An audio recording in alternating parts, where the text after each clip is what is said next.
All right, new pitcher in for the Raider Rummels. Hayden Elwell will come in for Matt Villa. Still haven't ruled on that play by Walker. Not routine by any stretch of the imagination, but when Walker fields the ball, he's got to get an out. Whether it be at first or at home. And I don't think the runner, well, once Duncan broke for home until the ball popped out of his glove. He did, and he was playing the game the right way with nobody out. He stayed put. But when Walker mishandled the ball, that's when he broke for home, and he couldn't get the out at first, and so he tried to get the out at home, and it was just a little too tardy. As Hayden Elwell is the new pitcher for the Rummel Raiders. He's coming in. He's got a 3.413 ERA. And he's going to try to slow this St. Paul's offense down. This is bunted up the first baseline. The pitcher will field. Bob will throw to first in time to get Connor Simon. 1-3 on the sack. Coming home is Russo. That makes it 5-1 Wolves. Down to second base is Nick Wright. That's an RBI for Connor Simon on the safety squeeze.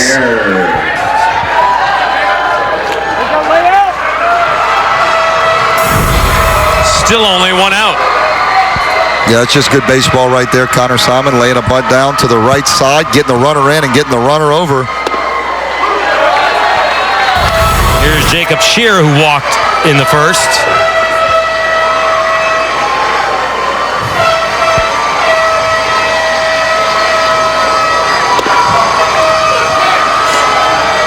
One ball, one strike.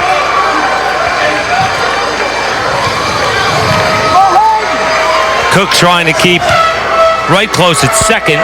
Now backs up. Fouled off. 1 ball and 2 strikes. Elwell coming in right away, throwing strikes, filling up the strike zone. That kind of plagued Villa a little bit, especially in that first inning.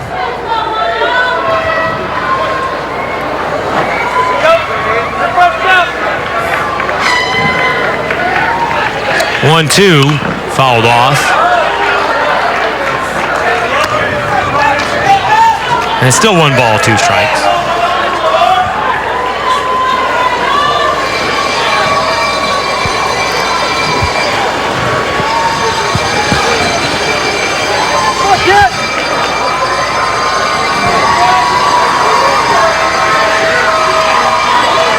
One, 2 pitch. Hot shot to second. Walker fields that on a hop. Wide throw of first. And Bertucci with the tag. Going on to third base is Wright. All kinds of issues on defense here. Yeah, nice job by Walker keeping it in front. I mean, a hard hit shot, and that's what you want to do, smother it. But he just kind of had too much time to think about it almost, where those are sometimes the hardest plays to make or the hardest throws to make when a ball's hit so sharply at you and you've got all day to make the throw. You start thinking a little too much. You'd rather have that play where you can just catch and throw and be a little more bang-bang. But nonetheless, the job is done. They got Scherer out for the second out of the inning. Here's Canigliaro, swing and a miss. Strike 1. 2 gone, bottom of 3, 5-1 St. Paul's Wolves. Division I state championship ball game. Still got Sam Houston and Barb to come. 5A title game. Outside 1-1. And earlier today in the Division II state title, St. Charles defeated U High 7-4.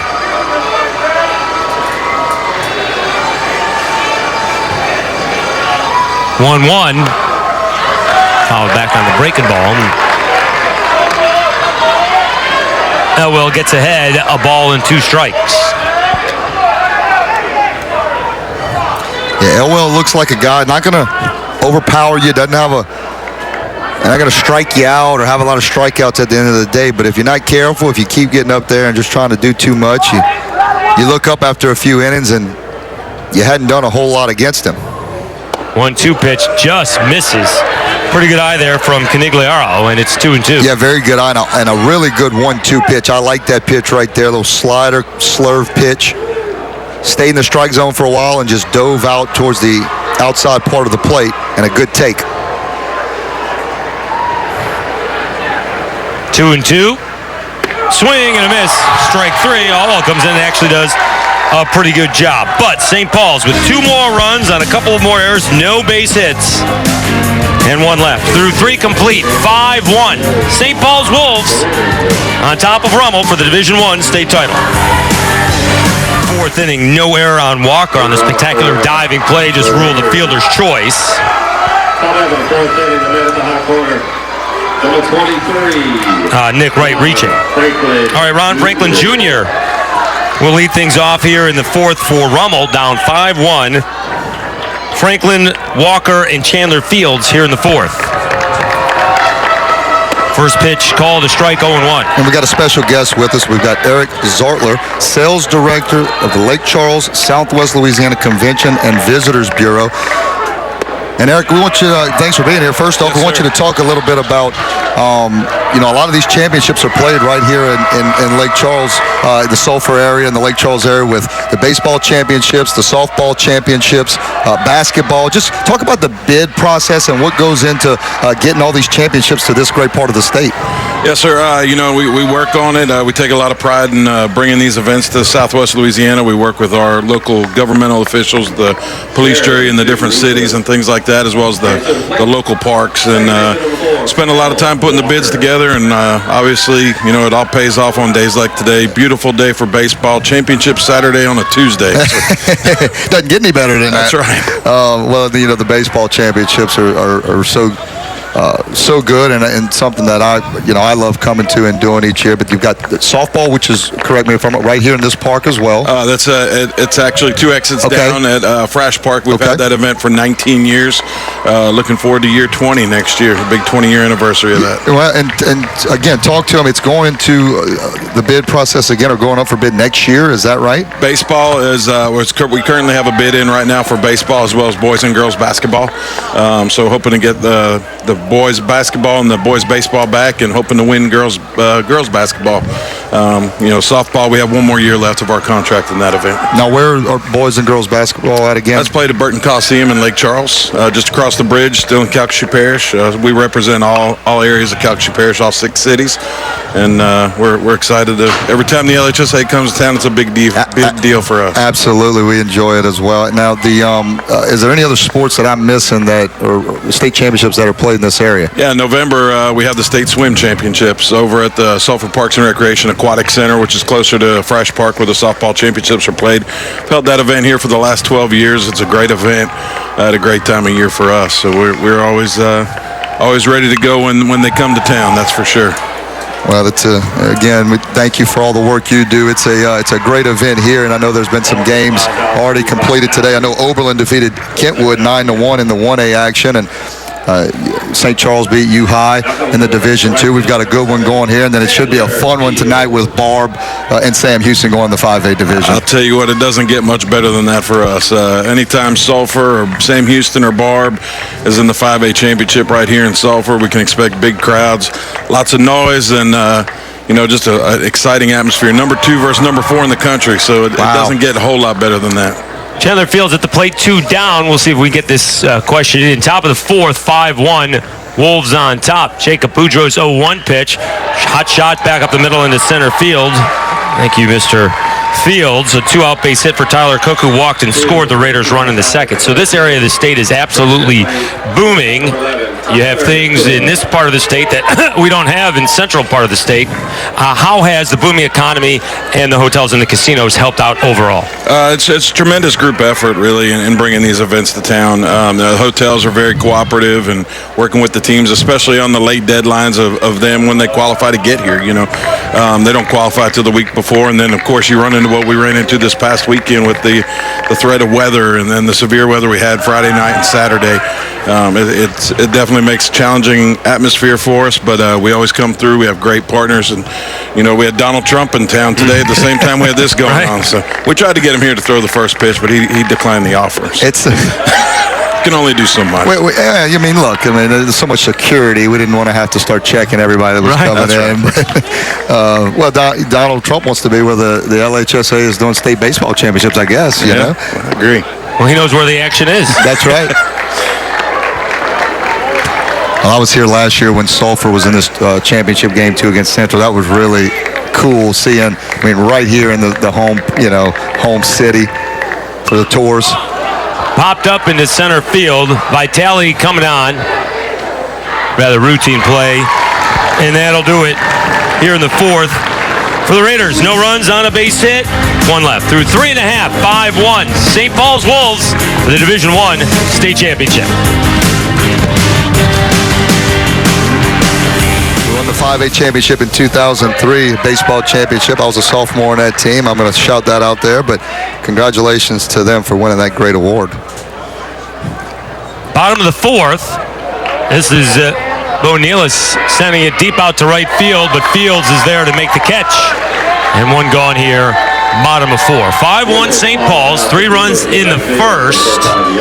Rummel comes back with 1 in the second, but 2 more in the third for the Wolves. And that's where we are, 5-1, bottom of 4. And the Division I state championship on the line.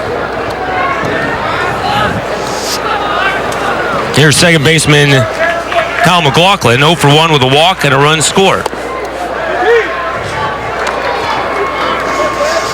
1-0. Hayden Elwell just quietly kind of getting it done, throwing a lot of strikes, pitching to contact. There's another fly out. Fields with 2 hands makes the catch. And 2 gone for Nick Vitale, who singled in the first, came around to score, and flew out to center in the second. Center fielder number 13, Nick Vitale. We talked about it, Dave, how I'm a big fan of the take. Like right here, and I know St. Paul's is up by a few runs, but 2 quick outs like that, I'm taking as a hitter. I'm making this guy work. I'm making Elwell. 2 pitches. Yeah, I might even take 2, and that's tough to do because everyone wants to hit. You don't want to get behind, but that's how you play the game. You play it the right way. Usually it rewards you. Is that something that high school kids are aware of to know how to take those pitches? Well, I sometimes don't think big leaguers understand. No, I don't, and that's why, in big leagues and stuff like that, the coaches, they're involved, but a lot of times they let the big leaguers just play. In high school, the coaches need to be involved a lot more, and they are usually. They decide what players do, when they take a pitch, when they swing. When, they have a lot more to do with the outcomes of games. Look, the players still got to get the job done. They still got to hit. They still got to pitch. But I think you can have a lot more of an effect as a coach on the high school, even into the college level a little bit. 1-2 pitch from Elwell, fouled off, and still 1-2. So he's fouled off a couple of pitchers. But those big leaguers tend to learn it in the minor leagues. Well, look, it's easier said than done too. I'm in the booth up here, and I didn't like to get to 2 strikes. I wouldn't want it to take 2, but sometimes the betterment of the team, is the best thing to do. Rounded up the middle and past Elwell and into center field for a base hit. Vitale is aboard. He's 2 for 3. Yeah, and scored a run. That brings up William Duncan. Hit by a pitch and reached on an error. As you see Coach Mike Nunez there. Mike actually played for St. Paul's back in the day and was an assistant on that 99 team. The last time St. Paul's won a championship was 1999.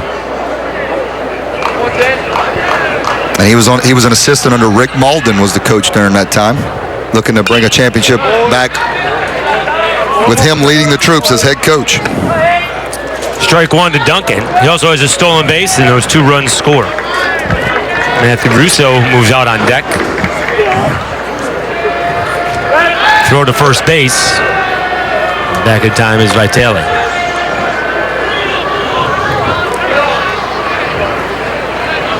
See if at some point during this series with 2 outs, they don't get Vitale moving over there at first base. Duncan chased a little bit of a high cheese, and it's 0-2.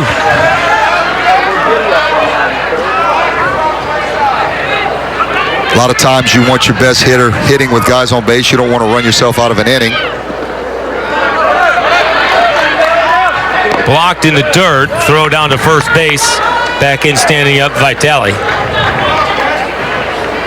Another good job by Denny's. Again, 1-2. We'll see if Coach Nunez gets some motion in action.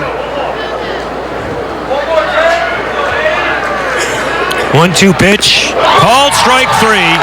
Duncan caught looking. Second strikeout for Elwell. No runs on a base hit, 1 left, there were no errors. 4 complete, McMurray Park, 5-1 Wolves, Division I state title on the line. Just been an absolutely gorgeous day thus far in Sulphur, Louisiana. Glad you could be with us. Game 2 of our state championship triple header. The St. Paul's Wolves on top of the Rummel Raiders, 5-1 as we go to the top half of the 5th inning. Leading things off for Rummel is the catcher, Jackson Denny's. He walked in the second.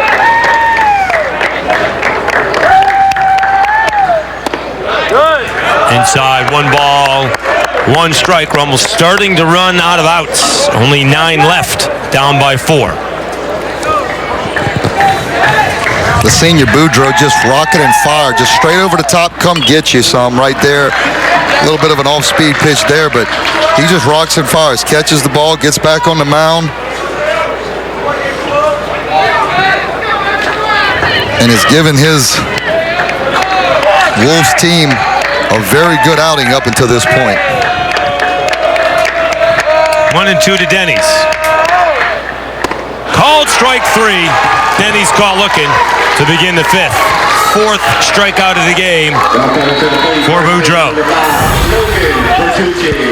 Set up on the outside part of the plate, and that ball a little up in the zone, but definitely on that outside portion of the plate. And I think Denny's thought it was a little up, and Denny's is saying, come on, man, I'm protecting you back here. I'm a catcher for the other team. You got to give me that pitch. I think Denny's was looking for a break ball and got a fastball.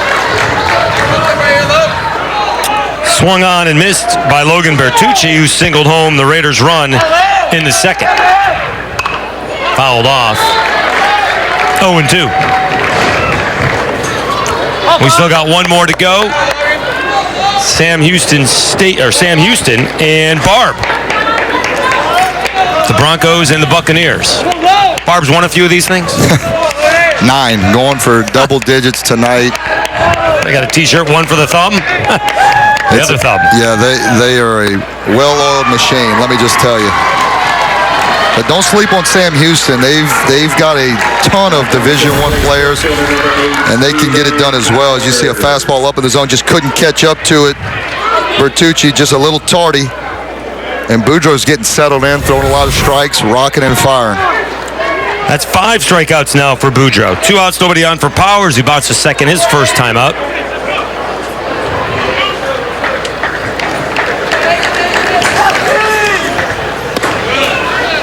Outside, ball 1 to Jordan Brothers.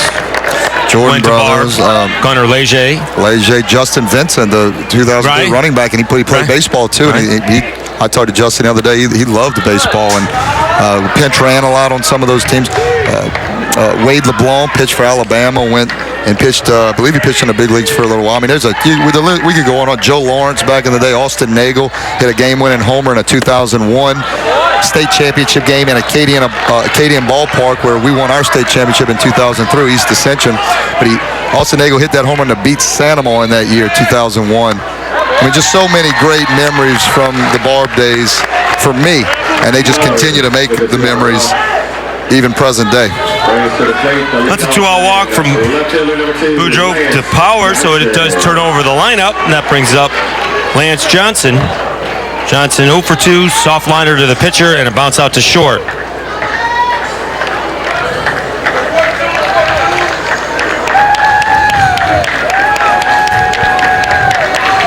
First pitch home, taking all the way, it appeared. Ball 1.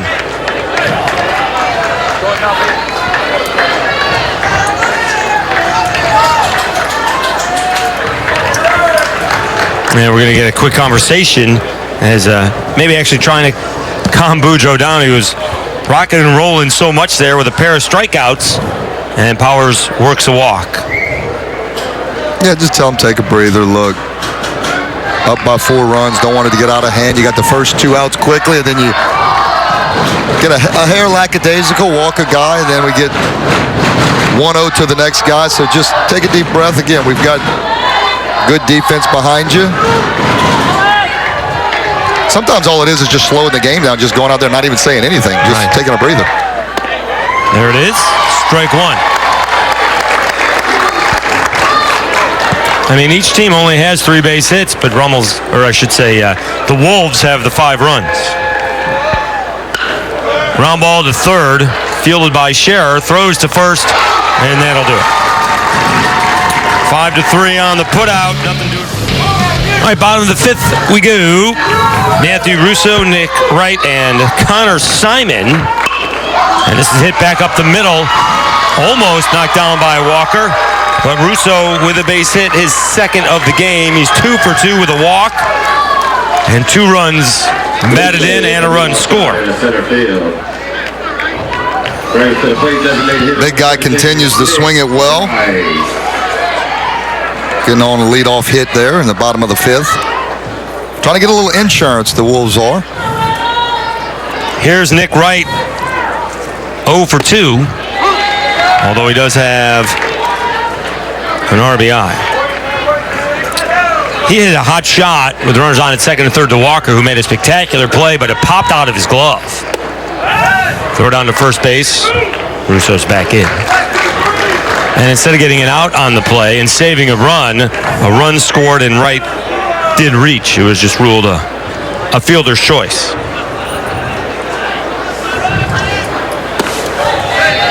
That breaking ball misses. 2-1. Connor Simon on deck.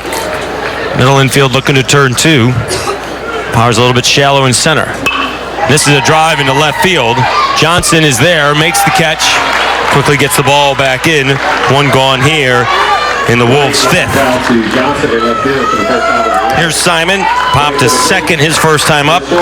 Safety squeeze for a bunt in the 3rd, brought home a run.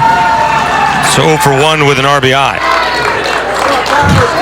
I like the way Elwell's throwing the ball for Romo. He's coming in again. He's throwing a lot of strikes. Making St. Paul's put it in play, giving his team a chance is all you really wanted. There's a fly ball in his center. Powers drifting back over towards left center a bit and makes the out. 2 gone. As Elwell trying to settle down after the leadoff base hit from Russo. Here's Jacob Scherer, 0 for 1 with a walk and a bounce out to 2nd. 5-1, St. Paul on top, jumping on top with 3 runs in the 1st.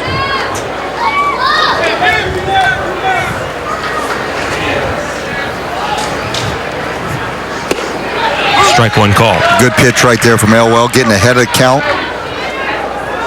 Don't have to be the hardest thrower in the world. Spot up, work in and out, up and down, change speeds. That's the name of the game.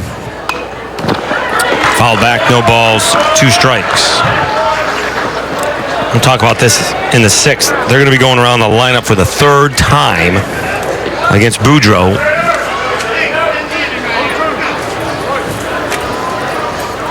No balls, 2 strikes.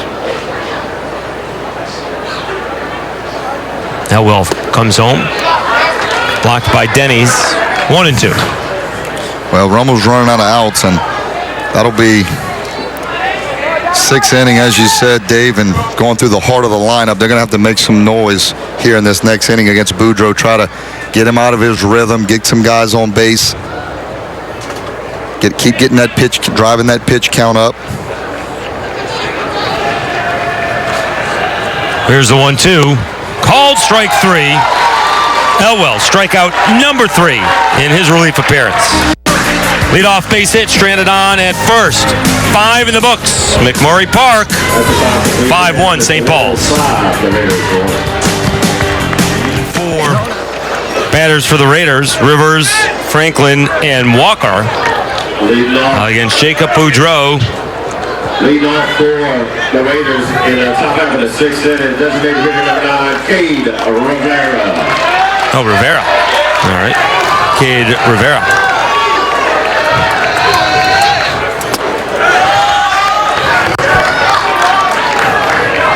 First pitch missing, ball one. Rivera 0 for 2. Struck out and flown to center. My apologies. Got to work your way on anyway right now if you're Rivera. 2-0, Boudreau working quick. That's okay. Let him come to you. Throw a strike there, 2-1.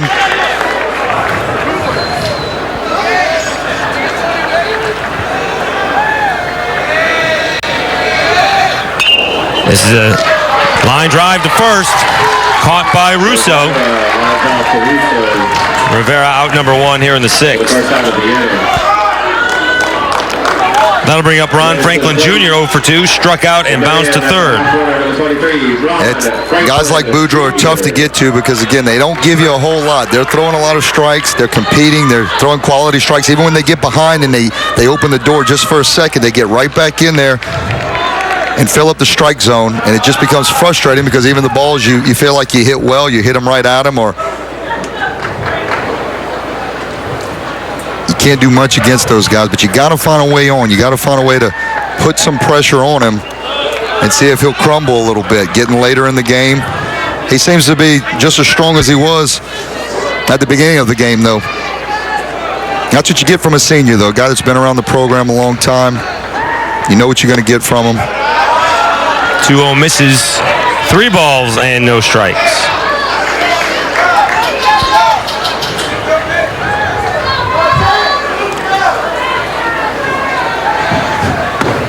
That's inside, ball 4. That works the walk. That's a start. Get a guy on, get him in the stretch, see if it changes things up. Just like we've talked about, you've still got 2 at-bats if you're Rummel. You don't have to get all 4 of them back here. You're still within the game. Anytime you're within a grand slam, you feel like the game's within reach. You can get a run or 2 here, get it to a 2 or 3 run game going into the 7th. You feel like you got a shot. You know, those last 3 outs become difficult for the opposing team when they're trying to bring that title back to their city. First pitch to Kyle Walker, called a strike 0-1. Walker doubled in the 2nd, caught stealing, trying to go to 3rd, and flew out to center in the 4th. Franklin leads from first base, pretty healthy lead, and Boudreau said, why don't you get back to first base?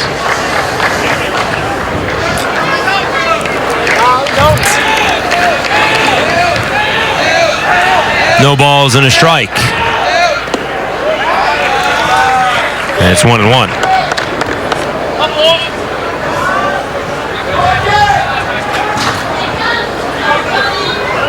Chandler Fields on deck.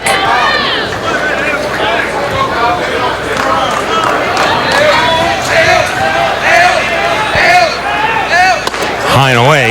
2 balls and a strike.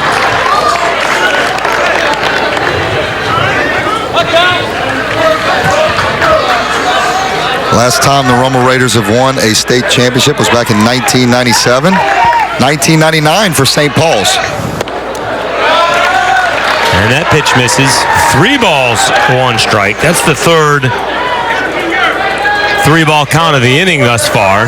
And here comes Russo to calm him down, or maybe allow somebody to get up in the pen. Well, you know this is a big part of the game, and they've not done a whole lot off of Boudreau up to this point from a swinging the bat standpoint. Everything that's, as you said, Walker had a double back in the 2nd, but other than that, they hadn't had a ton of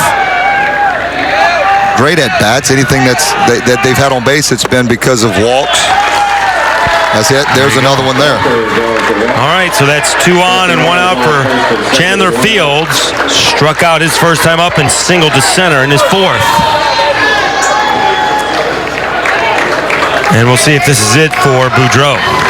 He's pitched a well of a ball game thus far, and it looks like it is.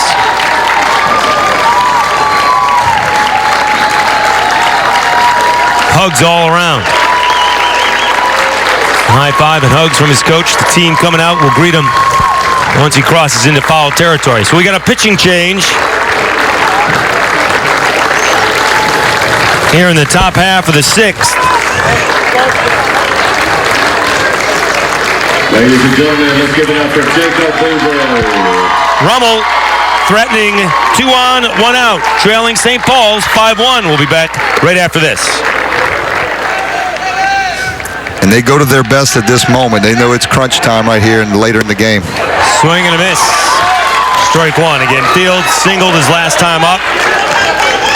Struck out in the second. You do have Tyler Cook, the opposing shortstop, due up next. Throw to second base. Not in time.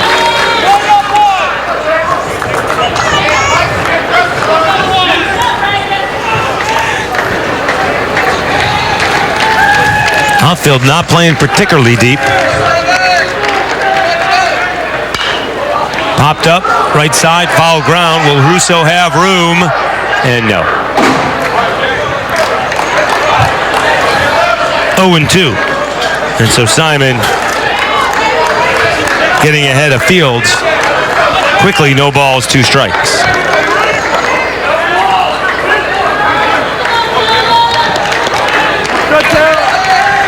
Franklin on at second, Walker on at first.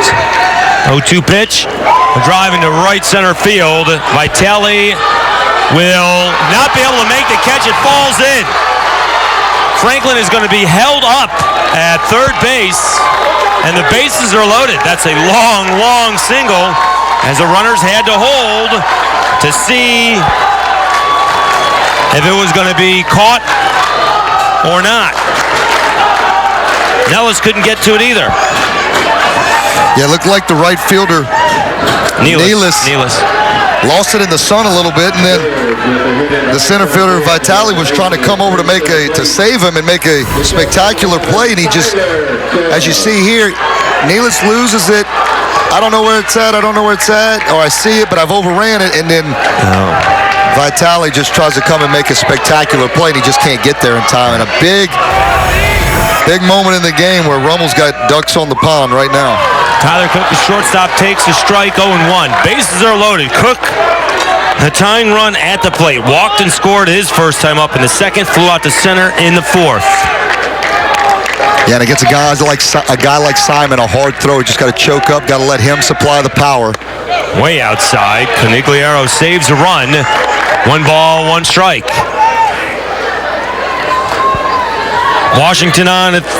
Franklin on at third.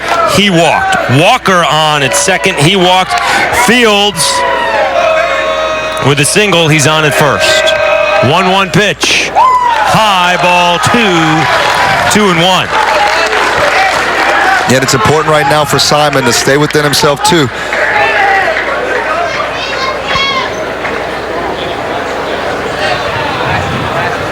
It looks like we may be running him some sunglasses. Yeah, a little bit late for that move.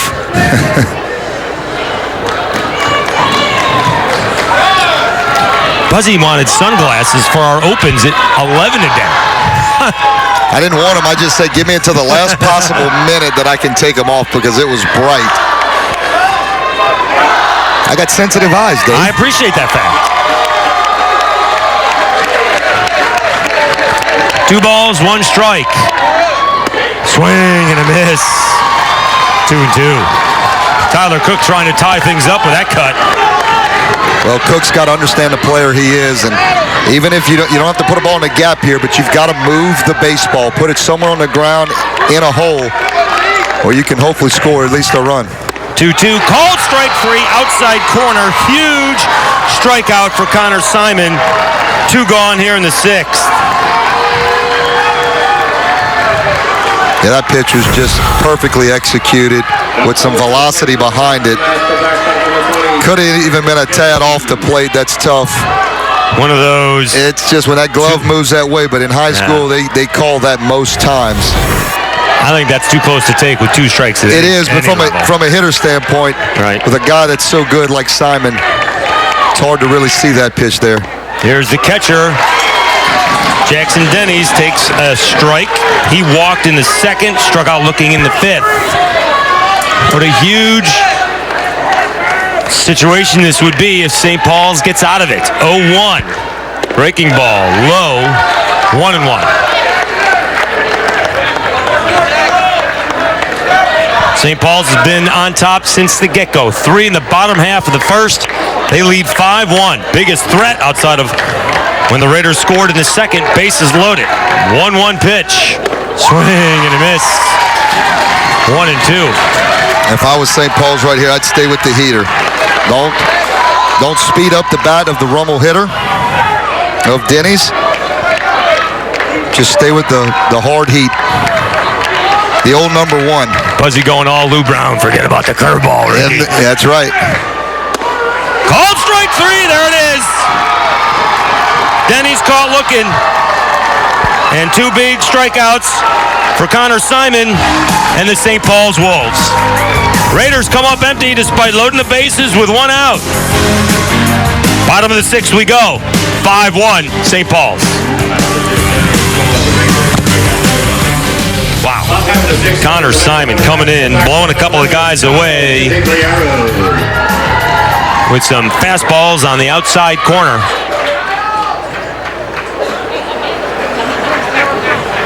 Yeah, and you've seen that time and time again with Connor Simon. You saw it in the semifinal matchup against Brother Martin. He comes in, gets a couple big strikeouts, just shuts the door, closes the door. He's a competitor, he's a gamer, and that's who you want in the game at that moment when you're trying to win the big one. Kyle Canigliaro to lead things off for St. Paul's here in the 6th. They're 3 outs away from a state title. Canigliaro 0 for 2, flown out to right and struck out. This is a drive into right field. Moving over his field, still running, and it's over his head. We'll go to the wall. Into second base will be Canigliaro. He's going to try for third. He stumbles a bit, and he'll go in head first with a triple.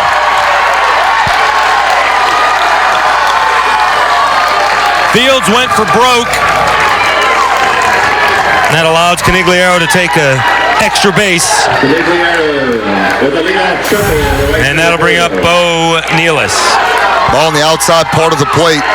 Foot down, hands extended, and just drives it the other way. Ball hung up a lot. I actually thought that Fields would get there in time in right field, and he just didn't, because the ball did hang up for quite a while, but it was hit well enough that got all the way to the fence and allowed Canigliaro to get to third base. Down 5-1 here in the 6th. Raiders are forced to play the infield in for Nealis. 0 for 2. He's bounced to short and flown out to right. Pitch called to strike, 0-1. Hayden Elwell has pitched extremely well since he came in.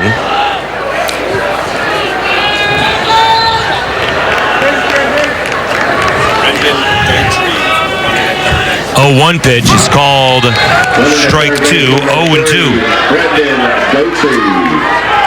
Daughtry is now the courtesy runner over first base for Canigliaro.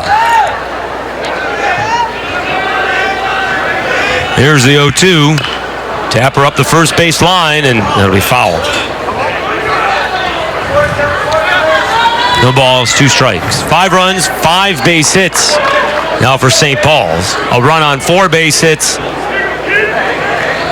for Rummel, and missing an opportunity to, get a couple of runs with 1 base hit and make this a ball game.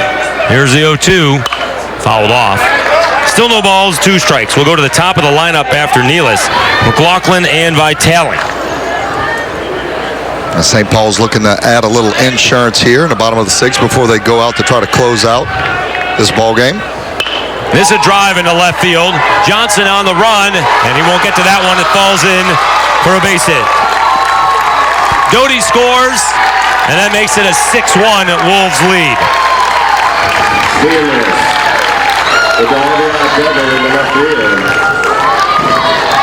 Nealis with an RBI single. Or excuse me, RBI double. That's what you want when the infield's in, a ball that just hangs over the middle of the plate. And Nealis does the same thing, lets the hands work. The foot's getting down quick enough, and then the ball's just spinning over the plate. Easy to just turn that thing around into the left field corner and drive in the 6th run of the game. Still nobody out here, top of the 6th for Kyle McLaughlin. Kyle 0 for 2 with a walk and a run scored.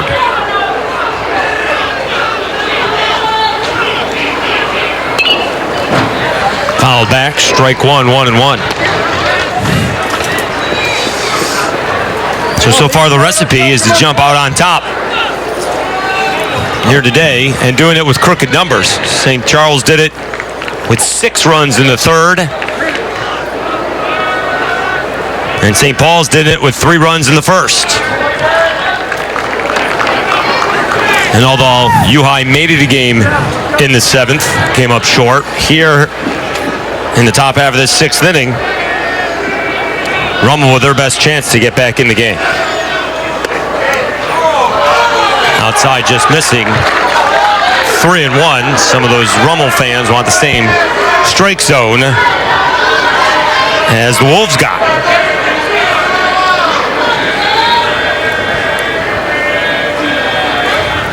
Here's a 3-1. That's upstairs, ball 4. So the first 3 Wolves all reach here in the 6th. Canigliaro with a leadoff triple. Doty, the courtesy runner, comes home to score on the Nealis double.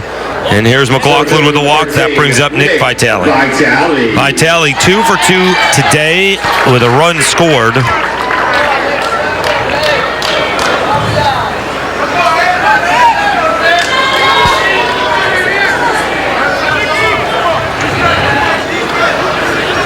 Oh, 2 for 3 today, excuse me. Flew out to center.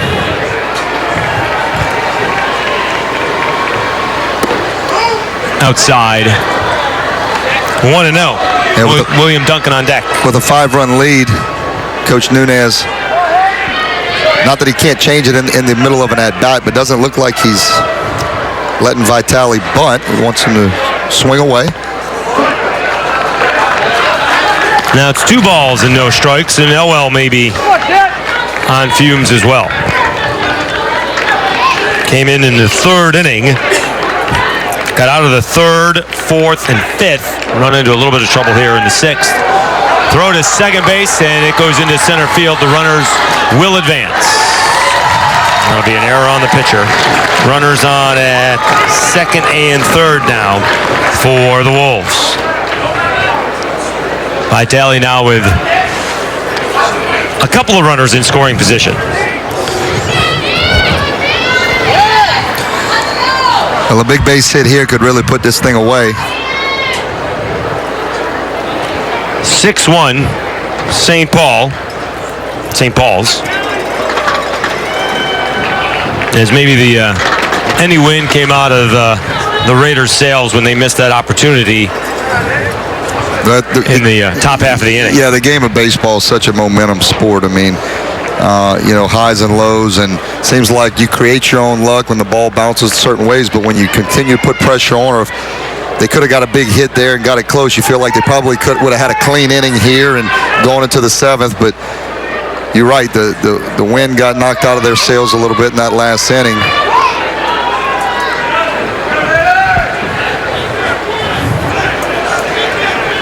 Two-0 to Vitale.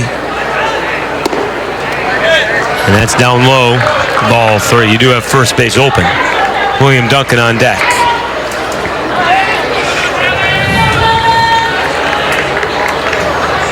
Here's the 3-0. That's over for a strike. Now this is a situation, see, it's different. See, now you're 3-1, up by 5 runs, got runners in scoring position. You got to be super aggressive here, like that. Yeah. Fly ball deep out to right, but Fields is there. Will make the catch. Throw is actually going to come home. Well, he's got an arm. Overshoots the catcher, sliding home to score is Nealis. He would have been in there anyways. And McLaughlin goes to 3rd. That's a sac fly for Vitale. His first run batted in of the day. It's 7-1 St. Paul's.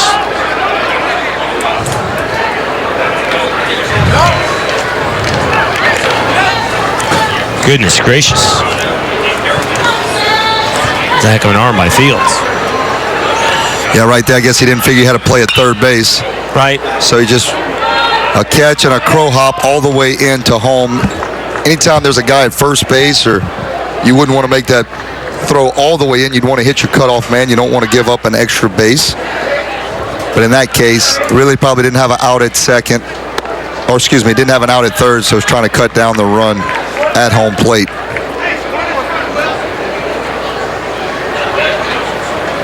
One ball, one strike to Duncan. He's actually 0 for 2. And this is tapped towards the pitcher. Elwell will field, throw home, and they do tag. Coming in is McLaughlin. Heads up play. 1-2 on the putout. Duncan reaches first on the fielder's choice. Good play by Elwell.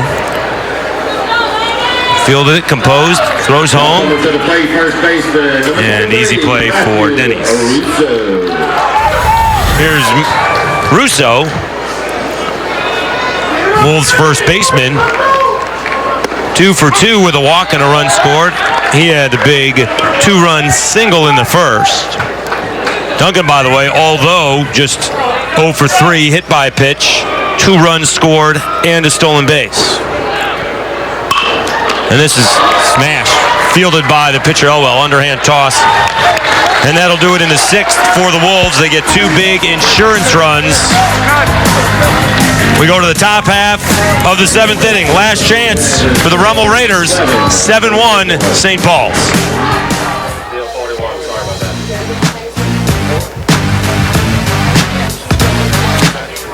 All right, 7-1, top half of the 7th inning. The 2019 Louisiana Sports Hall of Fame induction weekend, June 6th through the 8th in Natchitoches and Alexandria. To get information and to purchase tickets to the many Hall of Fame events featuring Peyton Manning, Les Miles, Roger Cador, Charles Smith, and others, go to lasportshall.com. All right, Connor Simon continues on the mound for St. Paul's. Chance to close it out. Logan Bertucci, Stephen Powers, Lance Johnson due up for the Raiders. First pitch called a strike, 0-1. Bertucci, the first baseman, accounting for the only run of the day so far for Rummel with an RBI single back in the 2nd inning. That made it 3-1 at the time. He struck out in the 5th. 0-1, swing and a miss. 0-2. A lot to like about Simon, huh, Dave? And you've seen him come in that last inning and strike out 2 big strikeouts, and then he just rocks and fires. Confident on the mound. Swing and a miss, strike 3. That's 3 straight strikeouts for Connor Simon. 1 gone here in the 7th. And what's scary is he's just a sophomore. And he's got a lot of growing to do, a lot of development. Going to only get better from here. 1 out, nobody on for Powers, 0 for 1 with a walk. High ball 1. It'll be interesting to see how much he grows. Does he turn himself into a pitcher, or does he stay a shortstop? Well, that's the thing. I mean, he's got so many options at this point. The arm's there. Looks good on the mound. He plays a good shortstop. Probably, needs to keep competing, getting better at the plate, and developing his hitting skills.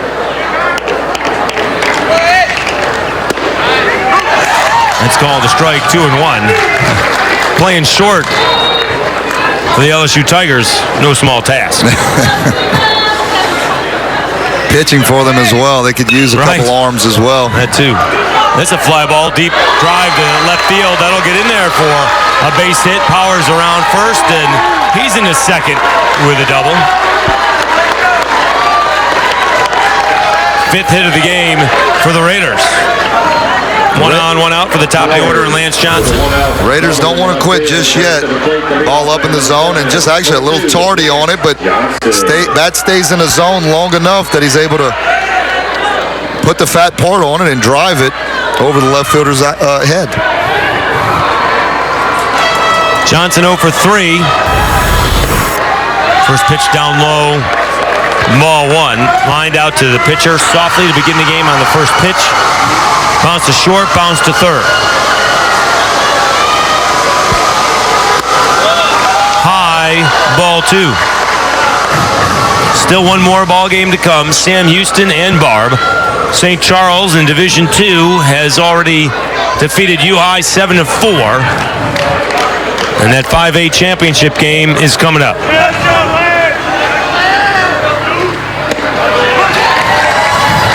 Two balls and a strike.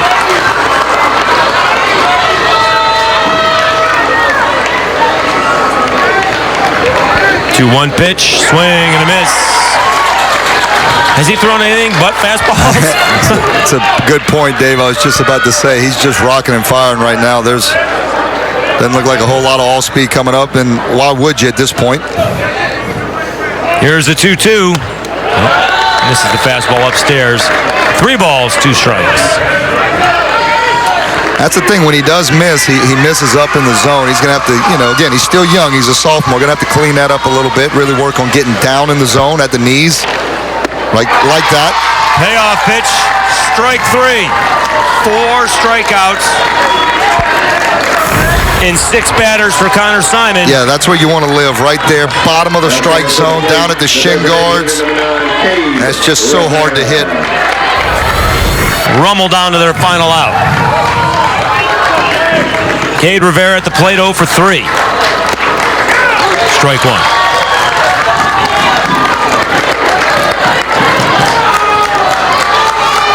Powers on at second. The 1. There's a breaking ball. And that misses down low, 1-1. It's just a little show me pitch That's there. exactly right. Let you know I got it. Let you know I can throw it if I need to. 1-1.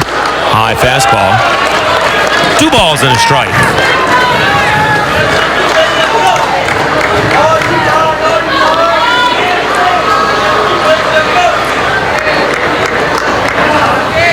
Simon's 2-1. 2 balls and 2 strikes. Thank goodness there's a cage there above. Yeah. Rummel down to their final strike. If Rivera reaches, Ron Franklin Jr. will be next. 2 balls, 2 strikes. Wolves looking to put the finishing touches on this one. Breaking ball high. Almost snuck it in there. A little smirk on Simon's face. Yeah, I think it stayed up a little bit. I agree. It was coming back. It was wanting to work itself all the way back, but that ball's definitely up. A little bit high. 3-2. Fouled off. And Rivera will see another payoff pitch. Guys like this, when they've got good velocity, good velo, you've got to choke the bat just a hair, especially with 2 strikes, and you got to be ready to hit, but you got to get the foot down and let the hands work. 3-2. Swing on and missed. Strike 3. The St. Paul Wolves are your Division I state champions.